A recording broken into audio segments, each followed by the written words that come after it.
देखिए, हमें ऐसा लगता है कि हमारी दुआ कबूल नहीं होती, लेकिन ऐसा नहीं है।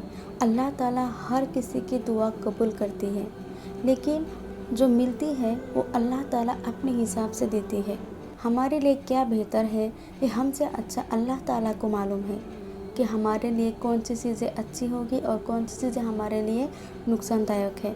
दुआ कबूल करने का 3 तरीका होती है। सबसे पहला, जो आपने अल्लाह ताला से मांगा है वही डायरेक्ट आपको मिल जाना, वो है एक। और दूसरा है कि अगर आपकी ज़िंदगी में कोई परेशानी आने वाली होती है या कोई बड़ा मुसीबत आने वाली होती है, तो उस दुआ के बरकत से अल्लाह ताला आपकी ज़िंदगी से वो जो परेशानी आने वाली होती है उसे ख़त्म कर देती है, उसे दूर कर देती है। और तीसरा जो तरीका है वो है, जो आपने अल्लाह ताला से दुआ मांगी है ना, वो दुआ अल्लाह ताला के पास जमा हो जाती है और क़यामत के दिन वो दुआ आपको मिलेगा सवाब के तौर पर। तो उस दिन जितने भी लोग होंगे ना, सब ये कहेंगे काश हमारे जितने भी दुआ थे वो दुनिया में कबूल ना होके आज के दिन के लिए रह जाता।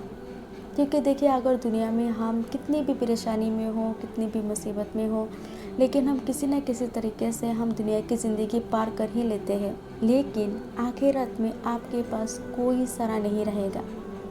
जो आपने दुनिया में कमाई है ना, वही इतना ही आपको आखिरत में मिलेगा। ना तो आप किसी से कर्ज ले पाएंगे, ना कोई आपको मदद कर पाएंगे।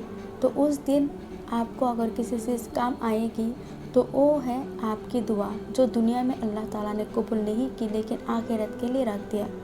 तो उस दिन सब लोग यही कहेंगे काश काश हमारी दुआ, जितनी भी दुआ हमने अल्लाह ताला से मांगी थी, वो सब दुआ दुनिया में अल्लाह ताला ना दे के आखिरत के लिए ही रख देता। आखिरत में उसके अलावा हमारे पास कोई सहारा नहीं बचेगा। लेकिन दुनिया में हम किसी से भी मदद भी ले सकते हैं, कोई हमारे अपना भी हमें मदद कर देती है, तो हम अपनी ज़िंदगी को किसी न किसी तरीके से चला लेते हैं। लेकिन आखिरत में तो ऐसा नहीं होगा ना। तो इसलिए दुआ करने से पहले अपने दिल में इतना यकीन ज़रूर रखना कि मैं जो मांग रही हूँ वो अल्लाह ताला मेरी दुआ ज़रूर कबूल करेगी, चाहे किसी भी तरीके से हो। ऐसा नहीं कि हमने जो मांगा वही अल्लाह ताला हमें दे देगा। अल्लाह ताला हमारे लिए बेहतर जानता है, हमारे लिए क्या बेहतर है। अगर आपने कोई चीज़ मांगा है और वो आपके लिए नुकसानदायक है, आपको नहीं मालूम, लेकिन अल्लाह ताला को मालूम है, तो अल्लाह ताला उस चीज़ के बदले आपको दूसरा कोई और दे देगा जो आपके लिए फ़ायदेमंद है। तो अगर आप दुआ मांगते हो और आपको ऐसा लगता है कि क्या मांगो, हमारी दुआ तो कबूल ही नहीं होती है, तो मैं आपसे कहूँगी कि आप गलत हो। आप बिल्कुल गलत हो। आपको ऐसा नहीं सोचना चाहिए। आप जिस तरह के यकीन रखोगे अल्लाह ताला आपके साथ ऐसा ही बर्ताव करेगा।